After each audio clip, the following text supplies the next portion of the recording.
Praise the lord. మీ అందరికీ ప్రభువైన యేసుక్రీస్తు నామములో హృదయపూర్వక వందనాలు తెలియజేస్తా ఉన్నాను.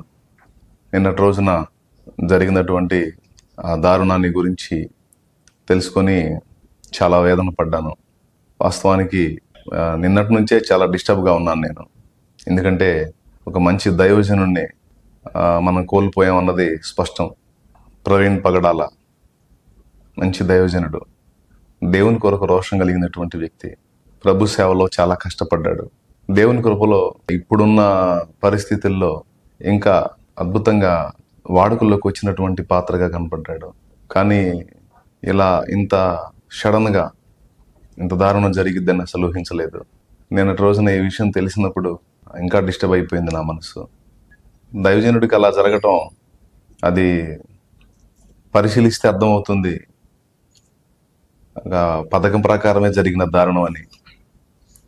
అది యాక్సిడెంటల్గా చిత్రీకరించినట్టుగా కనపడుతుంది. అది దుర్మార్గం చేసిన విషయమే అని అర్థమవుతుంది. ఆ ఫొటోసు, ఆ వీడియోస్ చూస్తున్నప్పుడు అది దుర్మార్గం జరిగింది, దైవజనుని పొట్టన పెట్టుకున్నారన్న విషయమే అర్థమవుతుంది. సరే, ఏది ఏమైనా పోస్ట్ మార్టం నివేదిక వచ్చిందాకా మనం ఏది కూడా అనటానికి లేదు కాబట్టి చూద్దాం. చట్టం ఉంది, న్యాయ వ్యవస్థ ఉంది. వాళ్ళు ఎలాంటి సమాచారాన్ని ఇస్తారో అది కూడా మనం కనిపెట్టుకోవాలి. ఆ కుటుంబం చాలా వేదనలో ఉండి ఉంటారు కనుక వాళ్ళ కోసం ప్రార్థన చేయాలి. ఆ కుటుంబం కోసం ప్రార్థన చేయండి.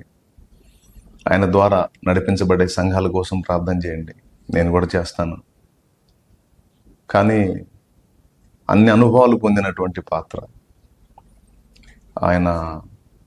సబ్జెక్ట్ వైడ్గా కానీ, అనుభవాల వైడ్గా కానీ, ప్రేమ విషయంలో కానీ ఆయన గురించి నాకు తెలిసినంత వరకు, అలాగే నేను విన్నదాన్ని బట్టి శ్రేష్టమైన దైవజనుడు. గడిచిన కాలంలో ఒక పర్యాయం ఆయన నేను ముఖాముఖి కలుసుకున్నాం. గంటన్నర డిస్కషన్ కూడా చేసుకోవటం జరిగింది. చాలా మంచి పాత్ర మనం కోల్పోయాం. అది కూడా దుర్మార్గమే జరిగిందనేది అనిపిస్తుంది క్లియర్గా. ఫోటోలు చూస్తే మీకు కూడా అదే అనుమానం వస్తుందండి. ఆయన పడున్న ప్లేసు, ఫస్ట్ ఫోటోలు బయటకు వచ్చినప్పుడు ఆయన ఒక దగ్గర పడున్నారు, బైక్ ఒక దగ్గర ఉంది. కానీ అంతకంటే ముందు ఉన్న ఫోటోలు ఇప్పుడు చిన్నగా బయటకు వచ్చినాయి. వాటిని చూసినప్పుడు అర్థమైపోయింది. ఫస్ట్ అనుకున్న యాక్సిడెంటే అయి ఉండొచ్చులే అనే, యాక్సిడెంట్గా అయి ఉండొచ్చు, ఏదన్నా ప్రమాదవశాత్తు జరిగి ఉండొచ్చు అనుకున్నాం. కానీ ఆ బయటకు వచ్చిన ఫోటోల్ని చూస్తే పక్కాగా వెంటాడి ఆయన మీద దాడి చేసి చంపి బండిని ఆయన మీద పెట్టినట్టు ఉన్నటువంటి ఫోటో కూడా కనపడతా ఉంది. అలాగే ఆయన గుండెల మీద చూస్తే మరి బూట్ కాలు గుర్తు కనపడతా ఉంది. ఆ డస్ట్, బూట్కున్న డస్ట్ ఆ గుండెల మీద అంటినట్టు అలాగా ముద్ర కనపడతా ఉంది. అది తర్వాత ఆయన పడున్న విధానం, ఆయన మీద నీట్గా బైక్ పెట్టారు అంటే ఒక యాక్సిడెంట్ లాగా చిత్రీకరించడానికి. కానీ అవన్నీ చూసినప్పుడు అర్థమైపోయింది ఇది దుర్మార్గం చేశారు అనేది. సరే, దుర్మార్గం ఎవరు చేసినా చట్టం ఉంది, న్యాయ వ్యవస్థ ఉంది కనుక వాళ్ళు దీన్ని సీరియస్గా తీసుకొని న్యాయం చేస్తారని ఆశిస్తూ ఉన్నాను. అటు ఆంధ్ర, తెలంగాణ రెండు గవర్నమెంట్లు కూడా స్పందించాలి ఈ విషయంలో. నాయకులు కూడా స్పందించి దీన్ని తీవ్రంగా తీసుకోవాలి. ఈరోజు ఈ దైవజనుడికి ఇలా జరిగింది, అది కూడా ప్రజలందరిలో మంచి గుర్తింపు ఉన్నటువంటి దైవజనుడు. కొంతమంది అనాథ బిడ్డలను ఆయన చేర్చుకొని వాళ్ళని పోషిస్తూ ఉన్నాడు. ఆయన చేసేటువంటి కార్యాల దాదాపు 10 రకాలు ఒకరోజు ఆయన ఒక వీడియోలో మాట్లాడారు. అన్ని విధాలుగా సామాజిక, ఆధ్యాత్మిక సేవా కార్యక్రమాలు చాలా వాటిల్లో ఆయన పాలుపంపులు పొంది ప్రయాసపడతా ఉన్నాడు. ఏదేమైనా అలాంటి దైవజనుడిని, అలాంటి అనుభవాలు కలిగినటువంటి వ్యక్తిని, దేవుని కొరకు అంత ఆసక్తి కలిగి, అంత రోషం కలిగి, అంతగా తప్పించినటువంటి వ్యక్తిని, మరొక వ్యక్తిని మళ్ళీ ఎప్పుడు చూడగలం? ప్రవీణ్ పగడాల అన్నలాంటి వ్యక్తిని, మరొక వ్యక్తిని మళ్ళీ మనం ఎప్పుడు చూడగలం? మరి ఇంత దైవజనుడికే, ఇంతమందిలో గుర్తింపున్న దైవజనుడికే భద్రత లేనప్పుడు సామాన్యంగా ఎక్కడో ఉండి మారుమూల ప్రాంతాల్లో సేవ చేసుకునే దైవజనులకు ఇంకెంత ప్రమాదం పొంచిందో ప్రభుత్వం దృష్టిలోకి తీసుకొని ఈ మత విద్వేషాలని అరికట్టే విధంగా చర్యలు తీసుకుంటారని ఆశిస్తా ఉన్నాను. మరి ఇంకా దైవజనులు అంటే వాళ్ళు ఈ టైం ఆ టైం అని ఉండదు, పాపం తిరుగుతూ ఉంటారు, సేవలో పరిచర్లు మేము తిరుగుతూ ఉంటాం, అనేక ప్రాంతాలకు వెళ్తూ ఉంటాం. ఇలాంటి దుర్మార్గాలు చేసిన వాళ్ళని కనిపెట్టి పట్టుకుని వాళ్ళ మీద కఠిన చర్యలు తీసుకొని, మేము శాంతి కాముకులం, మేము ఎవరిని కొట్టేవాళ్ళం కాదు, తిట్టేవాళ్ళం కాదు, తిడితే తిట్టులు తింటాం, కొడితే దెబ్బలు తిని మౌనంగా వెళ్ళిపోతాం. ఎందుకంటే ప్రభు మాకు నేర్పింది అది సహనం, ప్రేమ, క్షమాగుణం, త్యాగం. కాబట్టి ఇది ప్రభుత్వం సీరియస్గా తీసుకొని ఇలాంటి దుర్మార్గాల్ని అరికట్టాలని ప్రభుత్వాన్ని కూడా విజ్ఞప్తి చేస్తూ ఉన్నాం. అలాగే సంఘానికి చెప్తున్నాను, దైవజనాంగం, విశ్వాసగణం అందరికీ ప్రార్థన చేయండి. పోస్ట్ మార్టం నివేదికలో ఫ్రాడ్ జరగకుండా యథార్థంగా రావాలి. దేవుడు ఇందులో జోక్యం చేసుకొని న్యాయం జరిగేటట్టుగా అధికారుల హృదయాలను దేవుడు ప్రేరేపించాలి. దుశ్చర్యకు పాల్పడినటువంటి వ్యక్తుల్ని మరి వారు పట్టుకోవాలి, వాస్తవాన్ని వాస్తవంగా నిగ్గు తేల్చాలి. ఎందుకంటే ఇంత జరిగిన న్యాయ వ్యవస్థ మీద, పోలీస్ వ్యవస్థ మీద నమ్మకం ఉంది మాకు. మా దైవజనులు అందరూ అమాయకంగా మాట్లాడుతున్న మాట అదే, మేము మాట్లాడుతున్న మాట అదే. ఫస్ట్ దేవుడు, తర్వాత న్యాయ వ్యవస్థ. కాబట్టి ఇది అందరూ పరిగణలోకి తీసుకొని సరైనటువంటి చర్యలు తీసుకొని ఇలాంటి దుర్మార్గాలు మళ్ళా పునరావృతం కాకుండా జాగ్రత్త తీసుకుంటారని ఆశిస్తా ఉన్నాను. అధికారుల హృదయాలను దేవుడు ప్రేరేపించేటట్టు ఆ కుటుంబం కోసం కూడా ప్రార్థన చేద్దాం. సంఘటితంగా ఉందాం.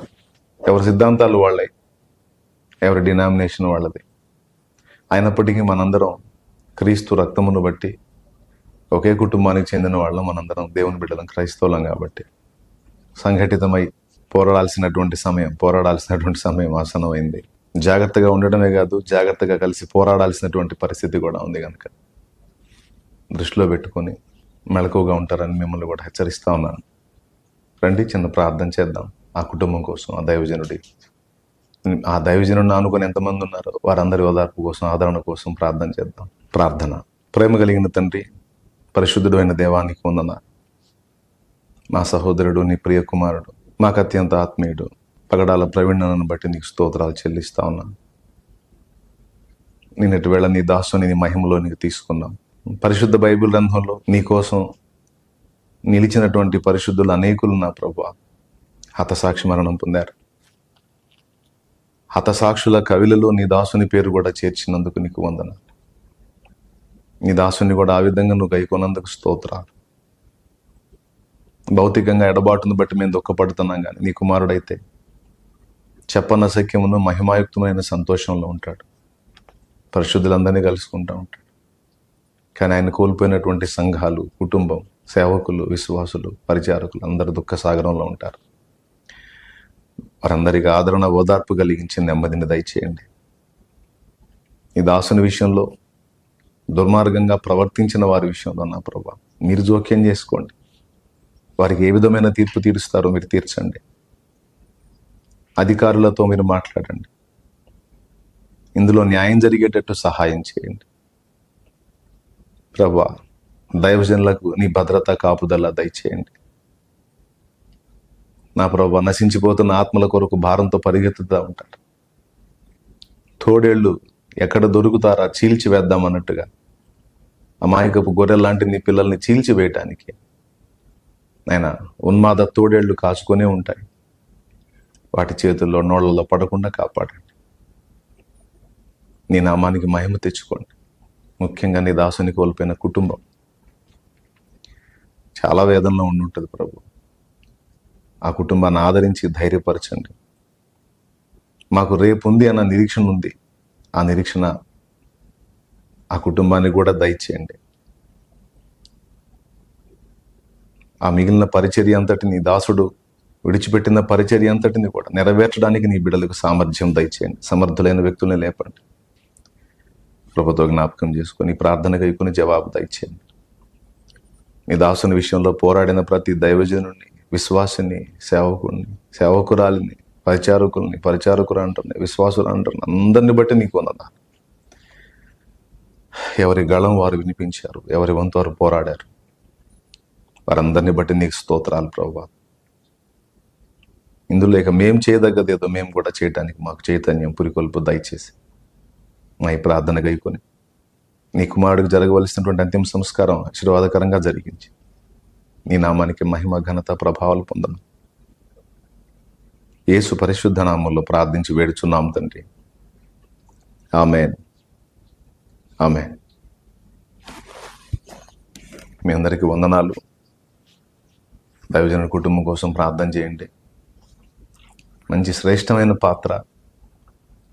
ఆ పాత్ర విలువ నాకు తెలుసు, అందుకే ఇంత బాధపడతా ఉన్నాను. దేవుడే తీర్పు తీరుస్తాడు, న్యాయం చేస్తాడు. దైవజనుడికి జరిగిన దుర్మార్గం తలపెట్టిన వాళ్ళకి నా దేవుడే తీర్పు తీరుస్తాడు. ప్రార్థన చేయండి. అందరికీ వందనాలు. సెలవు.